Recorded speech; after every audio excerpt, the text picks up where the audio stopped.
Okay जी, एक और quick revision जो है वो हम कर लेते हैं कैश फ्लो फोरकास्ट की। ये हमारा तीसरा चैप्टर है सेक्शन 5 का। कैश फ्लो क्या है? कैश इनफ्लोज और आउटफ्लोज का डिफरेंस किसी भी बिजनेस में। कैश इनफ्लोज वो हैं जो बिजनेस में पैसे आ रहे हैं। कैश इनफ्लोज हमारे पास कहाँ से आते हैं? कैश सेल से आते हैं। हमारे जो रिसीवेबल हैं वो हमें पेमेंट कर देते हैं। हमें कोई इन्वेस्टमेंट हमने बिजनेस में लेते हैं और उस इन्वेस्टमेंट की वजह से बिजनेस में पैसे आ जाते हैं। कोई डायरेक्टर्स बिजनेस को लोन दे देते हैं। कोई ग्रांट्स और फंडिंग आ जाती हैं। बैंक लोन्स ले लेते हैं। ये सब कैश इनफ्लोज हैं। तो any source from where the cash will be coming into the business will be called cash inflow. इसी तरह कैश आउटफ्लोज हैं, that is the cash going out of the business. वो क्या है? सप्लायर्स को हमने पेमेंट कर दी, बैंक लोन्स रीपे कर दिए, परचेज इन्वेंट्री कर ली, फिक्स्ड एसेट्स परचेज कर लिए, एक्सपेंसेस कर लिए। तो ये जो है ये कैश आउटफ्लोज हैं। तो इनफ्लोज और आउटफ्लोज का जो डिफरेंस होगा किसी बिजनेस के पास, वो कैश होता है बेसिकली, उसको नेट कैश फ्लो कहते हैं। अच्छा, अब इसमें कुछ चीजें, कुछ कैलकुलेशन के लिए टेस्ट आती हैं हमसे। तो हम नेट कैश फ्लो है, उसका फार्मूला है cash inflows minus cash outflows. इसी तरह क्लोजिंग कैश बैलेंस है, उसका फार्मूला है opening cash balance plus net cash flow. ये कैसे, अभी हम इनको देख भी लेते हैं कि इनको कैसे कैलकुलेट करते हैं। कोई भी बिजनेस कैश फ्लो फोरकास्ट क्यों बनाएगा? क्यों बिफोर टाइम वो एस्टिमेट करने की कोशिश करेगा कि उसके पास कितना कैश होगा और उसमें से कितना अवेलेबल किस मंथ में होगा? तो इसलिए कि ये हमें आइडेंटिफाई करवाता है कि कब पोटेंशियल कैश गैप्स हैं हमारे पास। अ, कब ऐसा है कि हमारे पास कैश शॉर्टेज है और हमने पे करना है। कब ऐसा है कि हमारे पास सरप्लस है कैश का, कौन से मंथ में हम, और हम उसको कहाँ पे यूज कर सकते हैं, फिर वी कैन प्लान अकॉर्डिंगली। हम उस एक्सेस कैश को फिर एफिशिएंटली यूज करने का प्लान कर लेंगे। इस तरह शॉर्टफॉल है तो हम ये भी देख लेंगे कि उसको पूरा कैसे करना है। फॉर एग्जांपल, क्या हम ओवरड्राफ्ट लेके उसको पूरा कर सकते हैं, या हमें लोन लेना है, या इन्वेस्टमेंट नहीं लेनी है, या कुछ भी। ठीक है।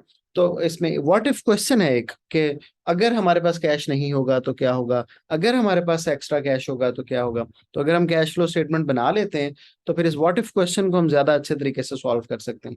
तो बजाय इसके कि प्रॉब्लम सडनली हमें फेस करनी पड़े, we can plan before time. लेकिन लिमिटेशंस हैं कुछ कैश फ्लो फोरकास्ट बनाने की, जो कि हर जो भी हम फाइनेंशियल स्टेटमेंट बनाते हैं उसमें कुछ ना कुछ लिमिटेशंस तो होती हैं। तो यहाँ पे भी कैश फ्लो बनाने, फोरकास्ट बनाने की कुछ लिमिटेशंस हैं, जैसा कि हिस्टोरिकल डेटा पे बनता है। आपने कहा 2020 में ऐसा हुआ था तो 21 में भी ऐसा होगा, अब जरूरी तो नहीं कि वैसा हो। It's not necessary always.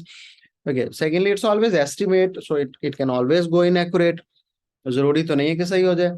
फिर external influences are ignored always, क्योंकि हम नहीं देखते कि कैश फ्लो पे इम्पैक्ट्स क्या आ सकते हैं इसको कैलकुलेट, और वो इम्पैक्ट नेगेटिव भी हो सकते हैं जाहिर। फिर people do window dressing to their accounts. ये एक टेक्निकल से अकाउंटिंग का टर्म है। इसका मतलब है कि हम अपने अकाउंट्स को मैनिपुलेट कर लेते हैं according to our own requirement.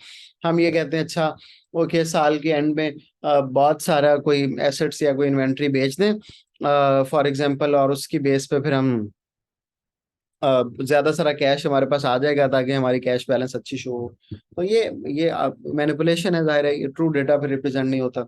और फिर समटाइम्स हम फोरकास्ट गलत भी लिख लेते हैं, अपनी ओवर एस्टिमेशन, अंडर एस्टिमेशन कर लेते हैं अबाउट द बिजनेस। और फिर हम पुअर मार्केट रिसर्च भी होती है, जिसकी वजह से भी हमारे पास सही डेटा नहीं होता। तो ये कुछ चीजें हैं जो हम कैश फ्लो में, जिनको हम यूज कर सकते हैं एडवांटेजेस और डिसएडवांटेजेस के तौर पे। अच्छा,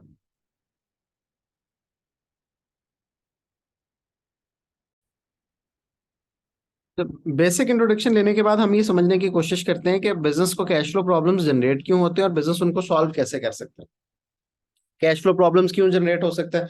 हमने बहुत ज्यादा कोई अटेंशन पे नहीं की अपने एक्सपेंसेस की तरफ, और बहुत ज्यादा एक्सपेंसेस कर लिए, या हमें पता नहीं था क्योंकि बहुत बड़े एक्सपेंसेस आने वाले हैं और सडनली दे शोड अप, और फिर अब हमें करना ही पड़े। अब इसको हम सॉल्व कैसे कर सकते हैं? हमें बहुत ट्रैकिंग रखना है अपने मंथली एक्सपेंसेस का। हमें देखना है कि कौन से वाले जो एक्सपेंसेस हैं लाजमी तौर पे किस मंथ में इनकर होते हैं, ताकि ये सडन हमारे ऊपर अचानक पहाड़ न गिर पड़ेगे जनाबी एक्सपेंसेस आपने पे करने हैं। तो वी हैव टू, फिर हमें we can hire a good accountant that can forecast before time, और फिर हमें बता सकता है। फिर there are some uncertainties about the future cash flows. ठीक है। हम अपनी डे टू डे एक्सपेंसेस में इतना ज्यादा उलझे होते हैं कि हम आइडेंटिफाई नहीं कर सकते कि सम अनसर्टेनिटीज कैन हैपन, और उसके लिए हम कैश सेव करके नहीं रखते। फॉर एग्जांपल हमारे ऊपर कोई केस फाइल हुआ हुआ था और उसमें हमें कोई फाइन पे करना था और हमने प्लान ही नहीं किया कि अच्छा अगर पे करना पड़ेगा तो क्या करेंगे, और वो सडनली पे करना पड़ गया तो अब हम क्या करेंगे।